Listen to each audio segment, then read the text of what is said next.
700 درہم ہے، ہمیں کیا کرنا ہوگا؟ ہم نے کہا جتنے کا یقین آپ کو ہے آپ 98 ادا کر دیں، انشاءاللہ آپ کا فریضہ ادا ہو جائے گا۔ کیا یہ نہیں ہو سکتا کہ ہم 100 دے دیں تاکہ بالکل یقین ہو جائے کہ ہمارے ذمے میں کچھ نہیں ہے؟ وہ ہم سے یہ سوال کرتے ہیں، ہمیں نہیں معلوم ہے کہ ہمارے ذمے جو خدا نہ کرتا پچھلی نمازیں باقی رہ گئی ہیں، کسی غفلت کی بنا پر یا کسی مجبوری کی بنا پر ہم نے نمازیں نہیں پڑھی، ہمیں نہیں معلوم ہے وہ 1 سال کی ہیں یا 1 سال 2 مہینے کی ہیں، ہمیں کتنی نمازیں پڑھنا ہوں گی؟ ہم نے کہا قانون شریعت یہ کہتا ہے کہ جتنے کا آپ کو یقین ہے اتنی آپ ادا کر دیں۔ جب آپ اس راہ پر آ جائیں گے تو اگر خدا نہ کرتا کچھ باقی بھی رہ گئی تو وہ ارحم الراحمین ہے، آپ سے طرز عمل کو دیکھ کے باقی کو معاف کر دے گا۔ آپ 1 سال ادا کر دیں گے انشاءاللہ فریضہ ادا ہو جائے گا۔ تو اگر اس میں کوئی مذائقہ نہ ہو تو ہم کیوں نہ 1 سال 2 مہینے پوری ہی پڑھ دیں، یہ جھگڑا ہی ختم ہو جائے، یہ شبہ ہی ختم ہو جائے۔ یعنی ہم 1 سال پر چھوڑنا چاہتے ہیں، وہ 2 مہینہ بڑھانا چاہتے ہیں۔ انہیں نہیں معلوم ہے کہ ان کے ذمے 1 مہینے کا روزہ ہے یا 32 دن کے 2 روزے باقی ہیں، اس سال کے بھی ہیں، پچھلے سال کے بھی ہیں، اس کے پہلے والے بھی ہیں، کتنے روزے ادا کیے جائیں؟ ہم نے کہا 30 بھی آپ ادا کر دیں گے تو فریضہ ادا ہو جائے گا۔ اگر کوئی مذائقہ نہ ہو تو ہم 32 ہی رکھ لیں تاکہ شبہ ہی ختم ہو جائے۔ یعنی ہم کم نماز کہہ رہے ہیں وہ زیادہ کہہ رہے ہیں، ہم کم روزے کہہ رہے ہیں وہ زیادہ کہہ رہے ہیں۔ نہیں معلوم کہ بابا جان کے دن میں کتنی نمازیں تھیں، کتنی ادا کر دی جائیں؟ ہم نے کہا جتنے کا یقین ہو اتنا ادا کر دیے، باقی وہ جانے، ان کا پروردگار جانے۔ اگر یقین کے بعد بھی کچھ ہم اور پڑھتے ہیں کہ شاید ان کے ذمے رہ گئی ہوں تو کیوں باقی رہ جائیں؟ جب عذاب سے چھوٹنا ہی ہے تو بالکل ہی چھٹکارا مل جائے۔ ہم نے کہا اس میں بھی کوئی مذائقہ نہیں ہے، یعنی ہم کم نمازوں پر چھوڑنا چاہتے ہیں، ہم نہیں شریعت کم نمازوں کو چھوڑنا چاہتے ہیں، وہ احتیاطاً زیادہ نمازیں پڑھنا چاہتے ہیں۔ آپ نے فرق محسوس کیا؟ شریعت کم نمازوں کو چھوڑنا چاہتی ہے، بندہ احتیاط میں زیادہ پڑھنا چاہتا ہے۔ شریعت کم روزے کا مطالبہ کرتی ہے، بندہ احتیاط میں زیادہ رکھنا چاہتا ہے۔ شریعت کم زکات کا مطالبہ کرتی ہے، یہ احتیاط میں زیادہ دینا چاہتا ہے۔ شریعت کم خرچ کا مطالبہ کرتی ہے، یہ احتیاط میں زیادہ دینا چاہتا ہے۔ حکومت زیادہ ٹیکس کا مطالبہ کرتی ہے، یہ انحراف میں کم دینا چاہتا ہے، یہ انحراف میں کم دینا چاہتا ہے۔ تو حکام کی یہ پریشانی بالکل حق بجانی ہے، انہیں پریشان ہونا چاہیے۔ کیا سے کیا وجہ ہے؟ ہم جتنا مانگتے ہیں یہ کم دینا چاہتے ہیں، وہ جتنا مانگتے ہیں یہ زیادہ دینا چاہتے ہیں۔ ہمارے مطالبات میں کمی کرنا چاہتے ہیں، ان کے مطالبات میں زیادہ دینا چاہتے ہیں۔ آخر رات کا روٹی تو ہم دے رہے ہیں، تنخواہ تو ہم دے رہے ہیں، ملک تو ہمارا ہے، بات تو ہم رہے ہیں۔ میں نے کہا یہی تو فرق ہے، یہ نظریہ ہے کہ ملک آپ کا ہے۔ توجہ کریں، یہ آپ کا نظریہ ہے کہ ملک آپ کا ہے، تنخواہ آپ کی ہے، روٹی آپ کی ہے، اقتدار آپ کا ہے، اور وہ عقیدہ ہے کہ آپ کا کچھ نہیں ہے، سب ملک کا ہے۔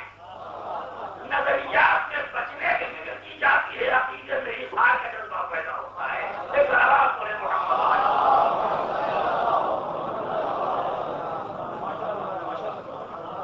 یہ ہے انسانی زندگی میں عقیدے کی کار فرمائی۔ عقیدہ صحیح پیدا ہو جائے تو انسان میں جذبہ عمل کیسے نہ پیدا ہو، انسان میں جذبہ عمل کیسے نہ بیدار ہو؟ ممکن نہیں ہے کہ انسان کے دل و دماغ میں صحیح عقیدہ پیدا ہو جائے اور اس کے بعد بھی انسان میں جذبہ عمل بیدار نہ ہو۔ یہ ساری کمزوریاں اس لیے ہیں کہ انسان اپنے صحیح عقیدے سے باخبر نہیں ہے، یا اگر عقیدہ جانتا ہے تو عقیدے کے تقاضے سے باخبر، وہ بھی نتیجہ کی بات کا ہے کہ عقیدے کا صحیح تصور اس کے ذہن میں نہیں ہے۔ خدا کو مانا ہے مگر خدا کو ماننے کے معنی کیا ہے یہ نہیں معلوم ہے۔ اگلے پروردگار پر ایمان لائے ہیں مگر اگلے خدا کے تقاضے کیا ہیں وہ نہیں معلوم ہے۔ نبوت پیغمبر پر ایمان ہے، صبح سے شام تک محمد رسول اللہ کہتے رہے مگر پیغمبر کو رسول اللہ کہنے کے معنی کیا ہے؟ عقیدہ نبوت کا مفہوم کیا ہے؟ عقیدہ نبوت کے تقاضے کیا ہیں؟ یہ انسان کے ذہن میں نہیں ہے، ورنہ یہ جہالت اگر برطرف ہو جائے، یہ جہالت اگر برطرف ہو جائے، صحیح عقیدہ معلوم ہو جائے اور عقیدے کے تقاضے معلوم ہو جائیں تو ناممکن ہے کہ امت میں کوئی انسان بے عمل رہ جائے۔ نبی کا مقدس صحابی اور ایسا مقدس صحابی جس کے بارے میں سرکار دو عالم نے یہ سانچ دی ہے کہ روئے زمین پر اگر کوئی سچا تلاش کرنا ہے پیچھے دیکھو، ایک ایسا نبی کا محترم صحابی جب اس کے سامنے یہ سوال پیدا ہوا آخر لوگ گناہ کیوں کرتے ہیں، لوگ گناہ کیوں کرتے ہیں، یہ خطائیں کیوں ہوتی ہیں، یہ غلطیاں کیوں ہوتی ہیں، تو صحابی پیغمبر کہتا ہے کہ میرے خیال میں جب کوئی گناہ دنیا میں ہوتا ہے تو گناہ کے 2 ہی اسباب ہو سکتے ہیں، کافر کرتا ہے یا گناہ دیوانہ کرتا ہے. کوئی گناہ دنیا میں ہوگا تو گناہ کرنے والا یا کوئی کافر ہوگا یا کوئی دیوانہ ہوگا. مسلمان ہو صاحب عقل ہو گناہ کرے یہ نہیں ہو سکتا. کیوں نہیں ہو سکتا؟ کہ جو انسان کافر ہے وہ عظمت خدا کو مانتا ہی نہیں, وہ قدرت خدا کو مانتا نہیں, وہ علم خدا کو مانتا نہیں, وہ تنہائیوں میں گناہ کرتا ہے یہ سمجھ کے خدا کو خبر نہیں, وہ مجمع میں گناہ کرتا ہے یہ سمجھ کے خدا کچھ کر نہیں سکتا ہے, اس لیے کہ وہ قدرت خدا کا قائل نہیں, وہ علم خدا کا قائل نہیں, وہ وجود خدا کا قائل نہیں ہے. تو کافر تو اس لیے آزاد ہے کہ کوئی روکنے والا نہیں, جو چاہو کرو. اور دیوانہ اس لیے آزاد ہے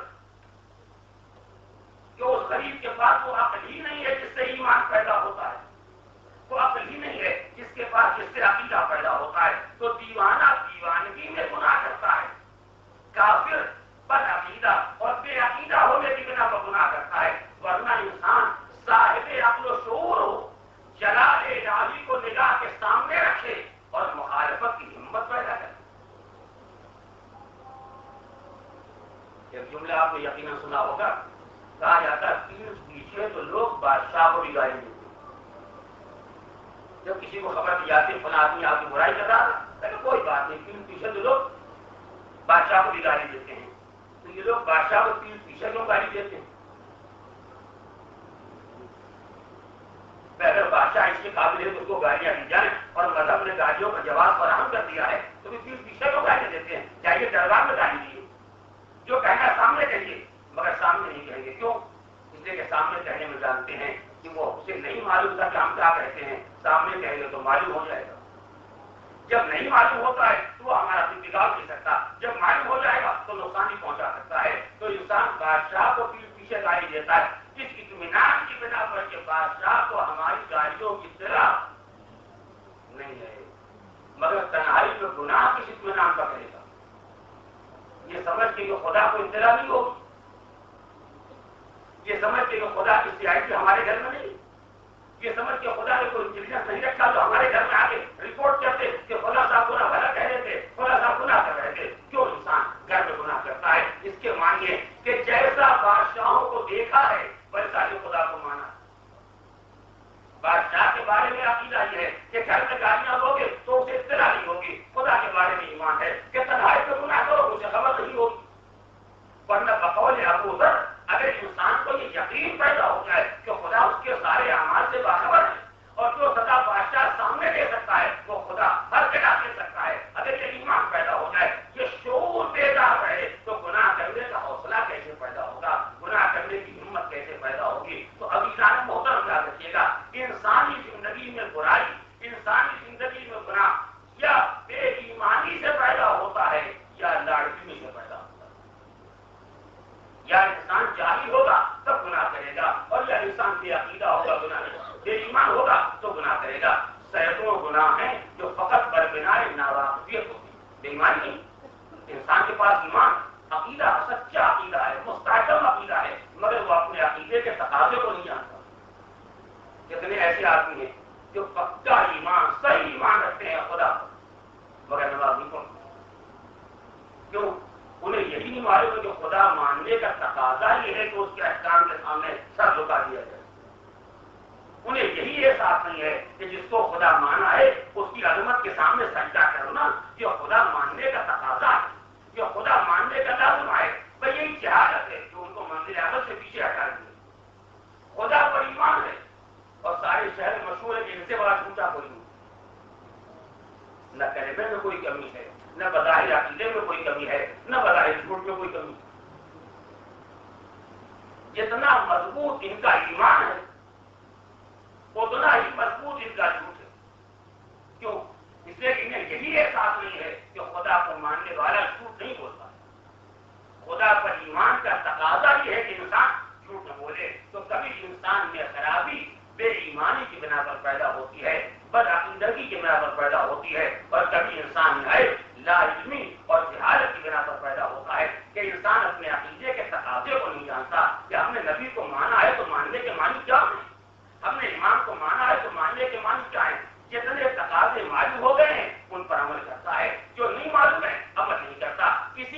سامنے دونوں باتوں پر زور دیا. عقیدہ انتہائی ضروری ہے اور عقیدے کے ساتھ طلب العلم فریضہ. علم حاصل کرنا ہر مسلمان کا فریضہ ہے. اس لیے کہ ہم جانتے ہیں کہ تنہا عقیدہ بعمل نہیں بنائے گا جب تک علم درمیان میں آ جائے. ایمان پیدا کرو تاکہ خوف خدا پیدا ہو. علم پیدا کرو تاکہ عقیدے کے تقاضے معلوم ہو جائیں. جب علم اور تقویٰ دونوں جمع ہو جائیں گے تو کردار میں کوئی نقص اور کوئی کمی نہ رہ جائے گی. ایک صلوات پڑھیں محمد.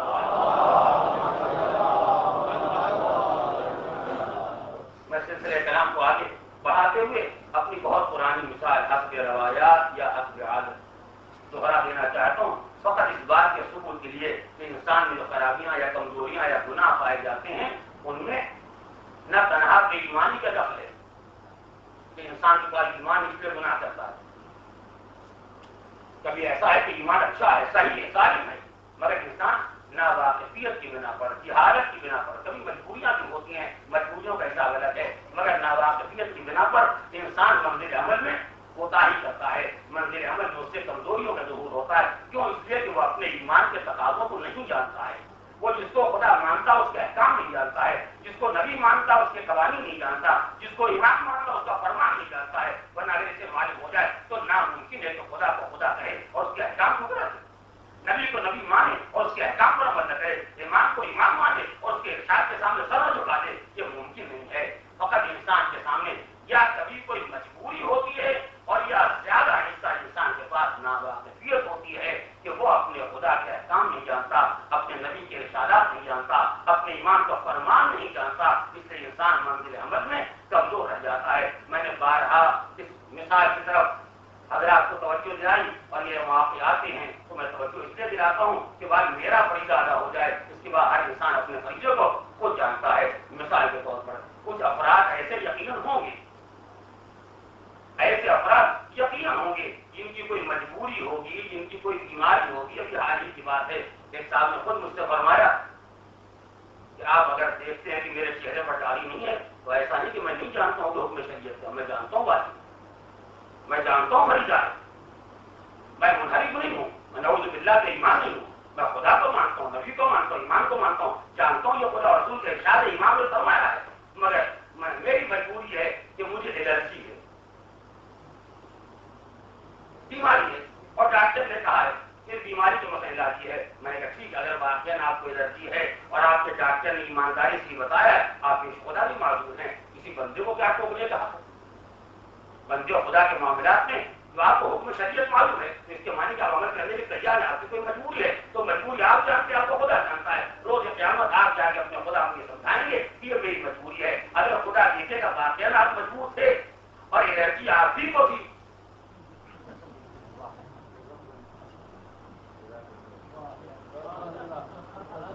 اگر خدا دیکھے گا کہ آپ مجبور تھے اور یہ الرجی آپ ہی کو تھی تو خدا معاف بھی کر دے گا. لیکن اگر وہاں جا کے انکشاف ہوا کہ الرجی آپ کو نہیں تھی، آگے آپ کو بہتر جانتے سب اسی الرجی کے مارے تھے اور کیا آپ نے. تو یہ یاد رکھیے گا، کوئی خاتون خاتون قیامت نہیں ہے. اگر یہ طے ہو جائے کہ آپ کی خاتون خانہ تو آپ سے الرجی ہے، میں واضح کہوں تو کوئی خاتون خانہ خاتون قیامت نہیں ہے. خاتون قیامت بصیر کوئی خاتون خانہ خاتون محشر نہیں ہے. خاتون محشر سے ایک ہے. کوئی خاتون جنت نہیں ہے. خاتون جنت وہ ایک ہے. اس کے سامنے جانے کے قابل ہو جاؤ، ان کا تو سامنا بھی نہیں ہوگا. ان کا سامنا اسی دنیا پر ہے اور دنیا پر بھی کیا بھروسہ ہے جب تک ہم باقی کا سامنا ہے. جس دن خراب ہو جائے پھر سامنا نہ یہ ان کی شکل دیکھنے کے تیار ہے نہ ان کی شکل دیکھنے تیار ہے. اگر کوئی دنیا کا محمد عذر کسی کے پاس ہے تو روز قیامت وہ قابل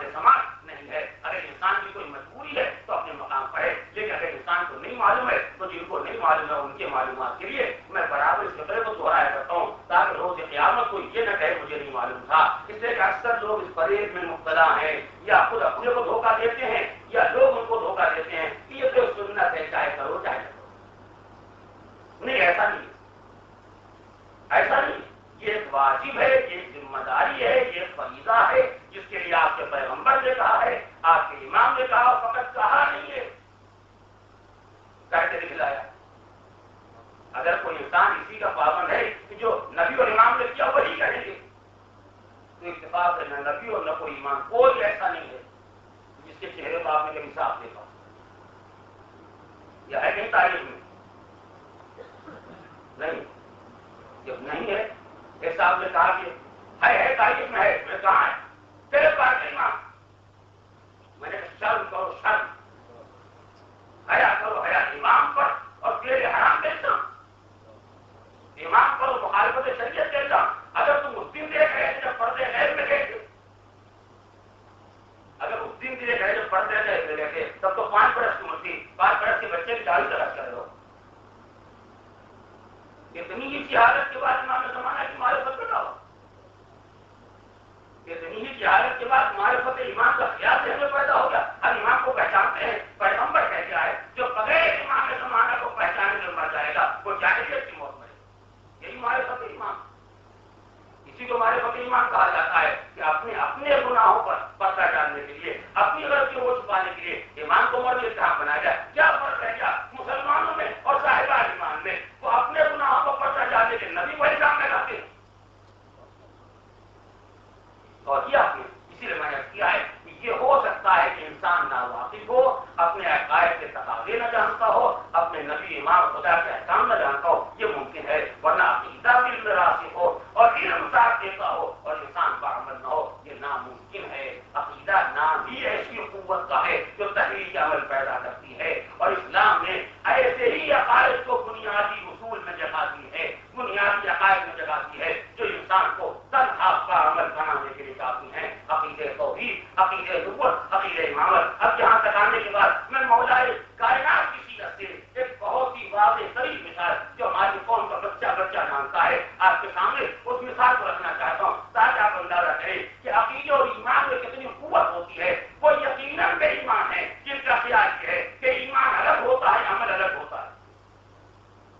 وہ یقیناً بے ایمان ہے جن کا خیال یہ کہ عقیدہ الگ ہوتا ہے، عمل الگ ہوتا ہے. ہمارا عمل بہت خراب ہے مگر ہمارا عقیدہ بہت اچھا ہے. یہ فقط فریب ہے، فقط دھوکہ ہے، یہ بس وسیع شیطانی ہے، اس کے علاوہ کچھ نہیں ہے. ایمان بہترین ہوگا تو عمل بہترین ہوگا اگر جہالت بیچ میں نہ آ جائے، اور اگر عمل خراب ہوگا تو دلیل ہے کہ عقیدہ خراب ہے. میں نہیں کہتا، من مشہور و معروف فقرہ ہے جو آپ نے ہمیشہ سنا ہے، اور میری قوم کا 5 برس کا بچہ بھی اس نقطے کو جانتا ہے کہ جب احد کے میدان سے جانے والے جا رہے تھے، میدان خالی ہو گیا. نبی نے مڑ کے دیکھا، نہ میمنے کا کوئی ہے نہ میسرے کا کوئی ہے. ایک پیغمبر کا صحابی ہے جو میمنے کو، میسرے کو، قلب کو بیک وقت سنبھالے ہوئے ہے. سرکار نے مڑ کے دیکھا، کہا یہ علی سب چلے گئے تو تم کیوں نہ گئے؟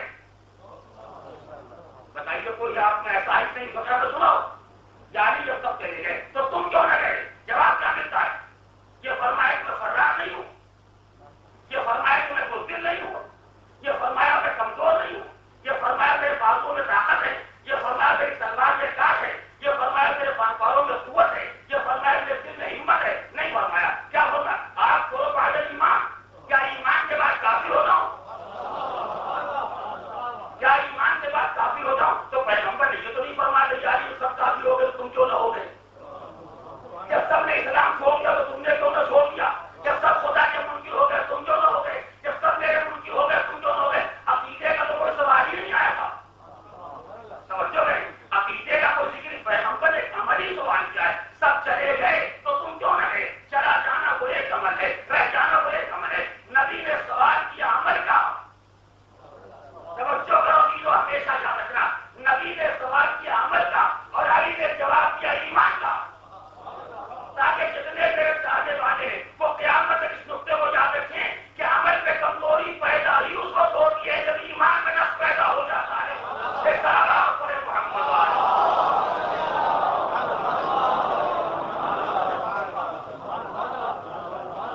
چلے جانے والوں کا چلا جانا یہ بزدلی نہیں ہے، حالی کمزوری نہیں ہے، یہ ہمت کی کمی نہیں ہے، یہ ایمان کا نقص ہے، یہ ایمان کا نقص ہے. اور میرا رہ جانا فقط زور بازو کا نتیجہ نہیں ہے، تلوار کی کاٹ کا اثر نہیں ہے، یہ میرے ایمان کا اثر ہے. آپ کرو بعد ایمان. کیا ایمان کے بعد خود اختیار کر لوں؟ یعنی جہاں ایمان کامل ہوتا ہے، ایمان مکمل ہوتا ہے، اس کا مظاہرہ میدان میں ضرور ہوتا ہے. اور جہاں ایمان ہی ناقص ہوتا ہے وہاں ایمان ناقص کا بھی اثر کردار میں ظاہر ہوتا ہے. اور اس کی بہترین مثال ایک بچہ جانتا ہے ہمارے عقائد کو کیا کہتے ہیں؟ اصول دین. عقائد کو کہتے ہیں اصول دین، اور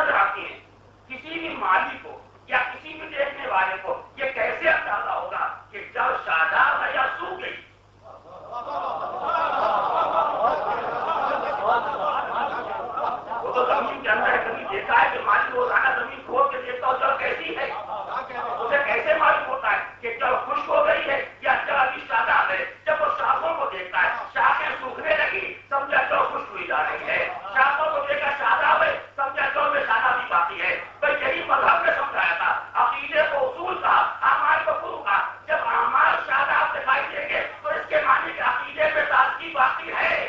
جب اعمال خشک ہو جائیں سمجھو عقیدے میں خشکی پیدا ہو گئی ہے۔ یہ سارا رسول محمد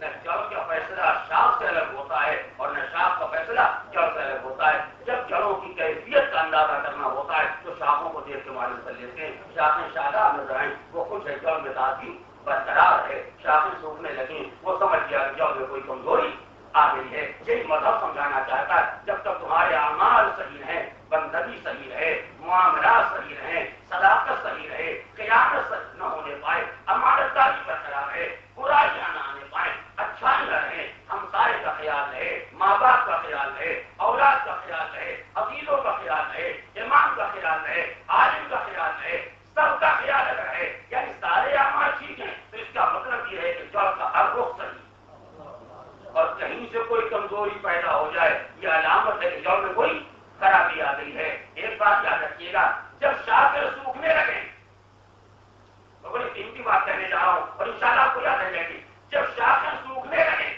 تو یہ علامت ہے کہ جڑ میں کوئی کمزوری آ گئی ہے۔ مگر کبھی ہم نے نہ دیکھا کہ جب شاخیں سوکھنے لگیں تو پانی کا چھڑکاؤ شاخوں پر کیا جائے،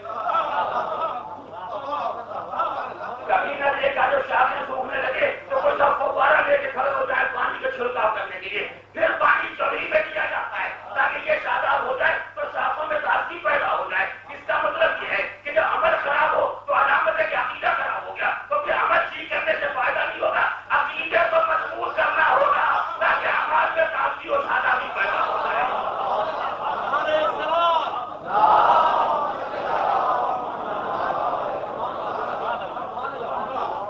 لہٰذا ہم مذہب میں کسی طرح کی تقسیم کے قائل نہیں ہیں، نہ ہم اصول کو فروع سے الگ کر سکتے ہیں کہ عقیدہ اعمال سے بے نیاز کر دے، اور نہ فروع کو اصول سے الگ کر سکتے ہیں کہ اعمال عقیدے سے بے نیاز کر دیں۔ پر نمازیں پڑھتے رہو، باقی امام کا کیا کام؟ نمازیں پڑھتے رہو، اصول کا کیا کام ہے؟ نہیں، یہ وہ شاخیں ہیں جو جڑ سے کٹ گئی ہیں، یہ وہ شاخیں ہیں جو جڑ سے کٹ گئی ہیں، جن کا خیال یہ ہے ہم خود اپنی نمازیں پڑھ لیں گے اور محشر میں چلے جائیں گے، ہم کو سرکار کا کیا کام؟ ہم اپنے اعمال دے دیں گے اور محشر میں چلے جائیں گے، ہم کو کسی شفیع محشر کا کیا کام ہے؟ یہ وہ لوگ ہیں جو شاخیں لے جا رہے ہیں جڑوں سے الگ کر کے، انہیں یہ خبر نہیں کہ جہاں سے محشر کا فاصلہ طے کرتے کرتے ان شاخوں کا حل کیا ہوگا۔ اس میں کوئی شک نہیں ہے کہ شاخیں جڑ سے کاٹ بھی دی جاتی تھوڑی دیر تک ہری رہتی ہیں، تھوڑی دیر تک تازگی رہتی ہے، مگر یہ فاصلہ زیادہ ہو جائے گا۔ اب سے محشر کا فاصلہ اور شاخوں کو جڑوں سے الگ کر کے لے جاؤ گے تو انجام کیا ہوگا؟ ایسے خشکیدہ اعمال محشر میں کام آنے والے ہیں جو عقیدے سے الگ ہو جائیں، ایسے اعمال محشر میں کام آنے والے نہیں۔ جب ایسا بے جان عقیدہ کام آنے والا نہیں ہے جو عمل سے الگ ہو جائے، تو ایسے خشکیدہ اعمال بھی کام آنے والے نہیں ہیں جو عقیدے سے الگ ہو جائے۔ مکمل مذہب کا تقاضا یہ ہے کہ جڑیں بھی شاداب رہیں، شاخیں بھی تر و تازہ دکھائی دیں، یعنی ایسی مضبوط جڑ ہو جو شاخوں کا تحفظ خود کرے، اور ایسی حسین شاخیں ہوں جو دیکھ کے بتائیں کہ جڑوں میں کتنی تازگی پائی جاتی ہے، جڑوں میں کتنی تازگی پائی جاتی ہے۔ اور میں جملہ کہنا چاہتا ہوں، ساتھ پیارے محمد نے کتنی حسین بات فرمائی تھی، تم ایسے ایسے خوش اعمال، نیک اعمال، حسین کردار والے بن جاؤ تاکہ تم کو دیکھ کے لوگ یہ دیکھ جعفر ابن محمد نے کیا اچھی تعلیم دی ہے، یعنی دیکھیں گے تمہیں اور تعریف کریں گے ہماری، توجہ کریں، دیکھیں گے تمہیں اور تعریف کریں گے ہماری، پہچانا ایمان کا سمجھا رہے ہیں، یعنی جیسے اعمال و عقائد کی دنیا میں اعمال شاخیں ہیں اور عقیدے جو ہیں، ویسے ہمارا تمہارا رشتہ یہ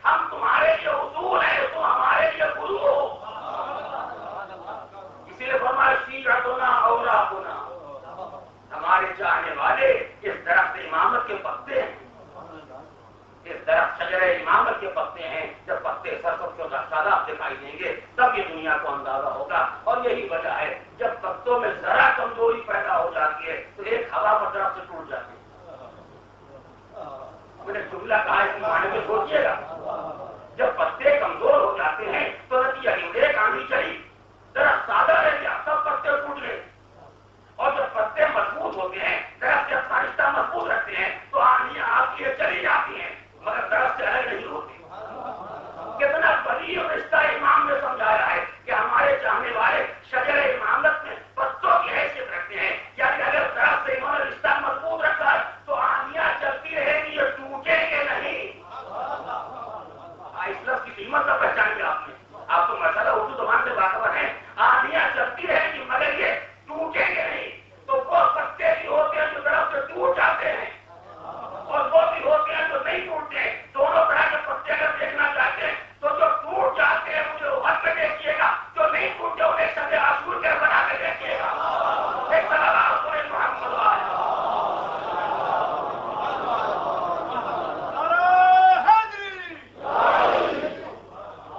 عقیدہ جب مستحکم اور مضبوط ہوتا, عقیدہ نبوت سرکار دو عالم ایمان اگر واقعا مرد مسلم کے دل و دماغ میں یہ ایمان پیدا ہو جائے تو اس کی زندگی کی شان ہی کچھ ہو, اس کی زندگی کا عالم ہی کچھ اور ہو. میں نے بارہا یہ بات آپ کے سامنے عرض کی ہے اور چونکہ تذکرہ عقیدہ نبوت کا ہے اس سے پھر یہ کہنا چاہتا ہوں عجیب بات ہے ایمان پیغمبر پر ہے. آمنا صدقنا حضور کے لیے ہے, قربان حضور پر ہے, پروانے شمع کے. اور اس کے بعد جب کوئی وقت پڑا تو کل یہ تھا کہ خود شمع کے کام نہیں آتے. آج یہ طے کیا کہ شمع بھی ہمارے کام نہیں ہے. یعنی کچھ ایمان میں زیادہ ہی ترقی ہو. کل خود شمع کے کام نہیں آئے اور آج یہ شاید شمع ہمارے کام نہیں آئے گی. یعنی یہ کام آئیں گے, وہ کام آئیں گے, وہ کام آئیں گے, سب کام آئیں گے. ہر بے دین کام آئے گا, ہر کافر کام آئے گا. اور جس کے لیے آمنا صدقنا کا ہے اس پر بحث ہو رہی وہ کام آئیں گے یا نہیں. عجیب بات ہے, کوئی مشرق کے لیے بحث نہیں کرتا کہ کام آئے گا کہ نہیں, کوئی مغرب کے لیے بحث نہیں کرتا کہ کام آئیں گے یا نہیں, کوئی کافروں کے لیے بحث نہیں کرتا کام آئیں گے. جن پر ایمان نہیں ہے ان پر یہ ایمان ہے کہ کام آئیں گے. نہیں شاید میری بات واضح. لوگ ناز کرتے ہیں فلاں حکومت نے بیان دے دیا ہے ہم آپ کے ہر والے وقت میں کام آئیں گے. فلاں حکومت نے یہ بیان دے دیا ہے ہم آپ کے ہر وقت میں کام آئیں گے. اگرچہ ہمارے 10 تجربے ہیں کہ کبھی کام نہیں آئے مگر بیان تو دے دیا, بیان تو دے دیا ہے. کیونکہ انہوں نے بیان دے دیا ہے کہ ہم کام آئیں گے لہٰذا سب کا ایمان ہے کہ کام آئیں گے. اور جو فرماتے رہے کہ ہم دنیا سے لے کے آخرت تک کام آئیں گے وہ کبھی مصیبت میں یاد نہ آئے کہ وہ بھی کام آئیں گے. ان کے لیے بحث ہوتی ہے. کمال علم یہ ہے کہ یہ ثابت کر دیا جائے کہ حضور کسی کے کام نہیں آئیں گے, سب کے کام کے لوگ آئیں گے. یہ کمال ایمان, یہ ہے عقیدے کی شان. جہاں ایمان ایسا ہو جائے گا, عقیدہ ایسا ہو جائے گا, وہ اعمال کیسے ہوں گے وہ آپ کو معلوم ہو. اور بڑی اچھی بات ہے ہر جگہ آپ دیکھتے ہیں مسلمان توغروں میں, دیواروں پر, اخبارات میں ہر جگہ لکھتے ہیں اس شعر کی بڑی اہمیت ہے. مگر کاش اس شعر کے معنی بھی سمجھے ہوتے کہ محمد سے وفا تو نے تو ہم تیرے ہیں. ہر جگہ چرچا ہے, اخبارات میں سرخیاں لگتی ہیں, کتابوں پر لکھا جاتا ہے, دیواروں پر لکھا جاتا ہے کہ محمد سے وفا تو نے تو ہم تیرے ہیں. یہ جہاں چیز ہے کیا لوح و قلم تیرے ہیں. مگر کہنے والے نے کتنی سچی بات کہی. خدا نے غیر مشروط وعدہ نہیں کیا. بس میں نے جملہ کہہ دیا تو صاحبان آتا تو ہماری سمجھے. یعنی شیر پر ناز کرنے والوں کو سوچنا چاہیے تھا کہ خدا نے مسلمانوں سے ساتھ دینے کا غیر مشروط وعدہ نہیں کیا. یہ نہیں کہا کہ اگر دنیا تم سے لڑے گی تو ہم دے رہے ہیں, اگر دنیا تم پر حملہ کرے گی تو ہم دے رہے ہیں. پہلے ہی شرط لگا دی تھی محمد سے وفا تو نے تو ہم دے رہے ہیں. یہ جہاں چیز ہے کیا لوح و قلم دے رہے ہیں تو زمین سے لے کے لوح و قلم تک سب دے رہے ہیں. مگر جب یہ پہلے تو محمد سے وفا کرے تو انہیں کہنے کہا کہ لوح و قلم ہمارے ہیں جو پہلے ثابت تو کرتے کہ ہم نے محمد سے وفا کی, اور جب میدان میں محمد کو ڈالتے رہ جائیں کوئی فرق کے نہ دیکھے تو ان کا نہ جہاں ہے نہ لوح ہے نہ قلم ہے. ایک طرح پر محمد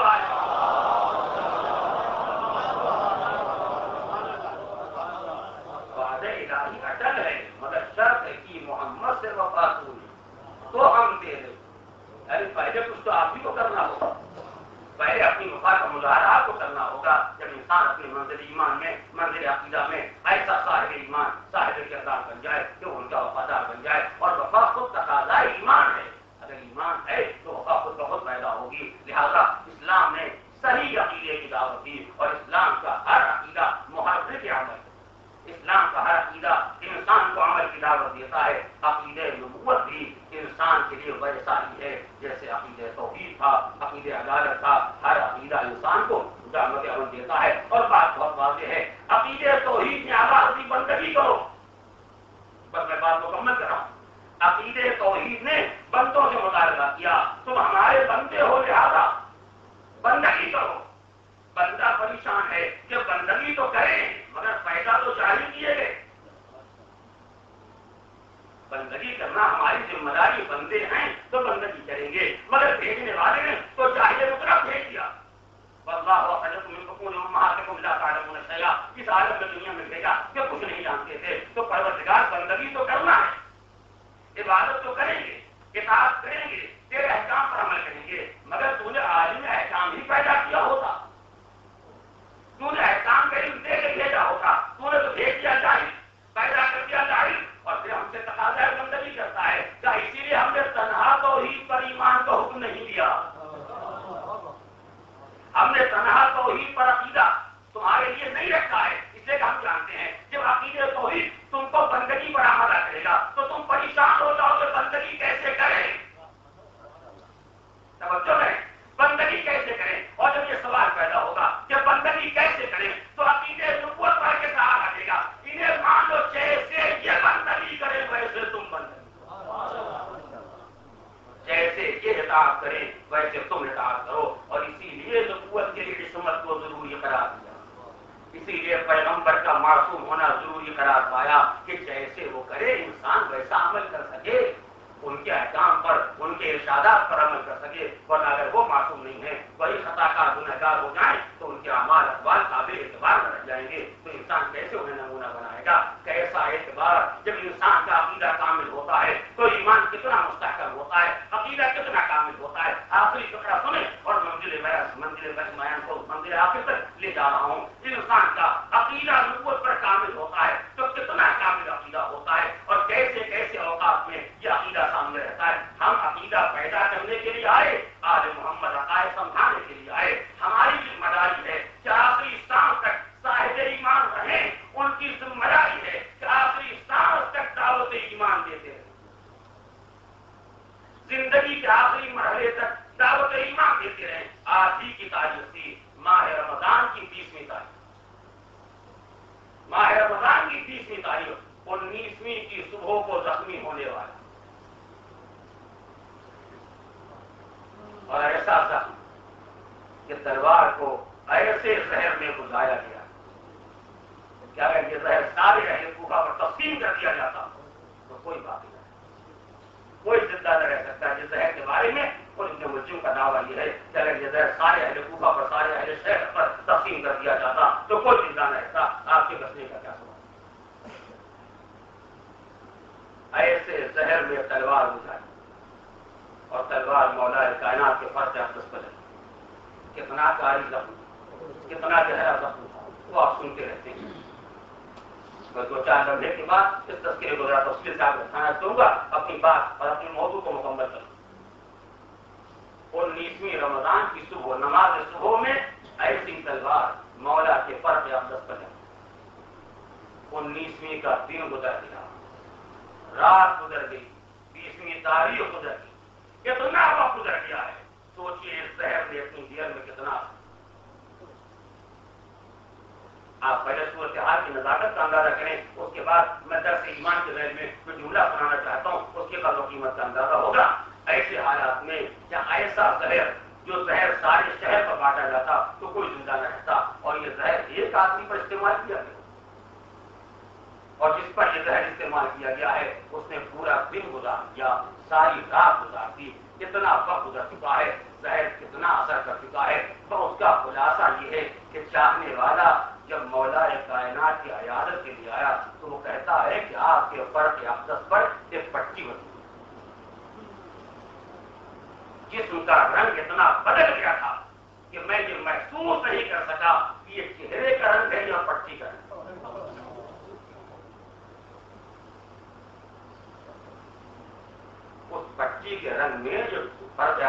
پریشانی پر بندھی ہوئی ہے اور چہرے کے رنگ میں فرق باقی رہ گیا تھا. زہر نے اتنا اثر کیا اور زہر کے اتنے اثر کے بعد ایک مرتبہ مولا کائنات نے اپنے فرزند محمد حنفیہ کو اور بولا کہ کیا بیٹا چاہنے والے کہاں؟ بابا سب دروازے پر بیٹھے سب بے چین ہیں سب پریشان ہیں. آپ تیار آپ یہ کیفیت سن کر بلا کسی میں ہمت ہے جو دروازہ چھوڑ کے چلا جائے جو گھر چھوڑ کے چلا جائے. سب بات چاہنے والے دروازے پر حاضر ہیں آپ کی خدمت میں حاضر ہیں. فرمایا بیٹا جاؤ چاہنے والوں تک میرا پیغام سنیے.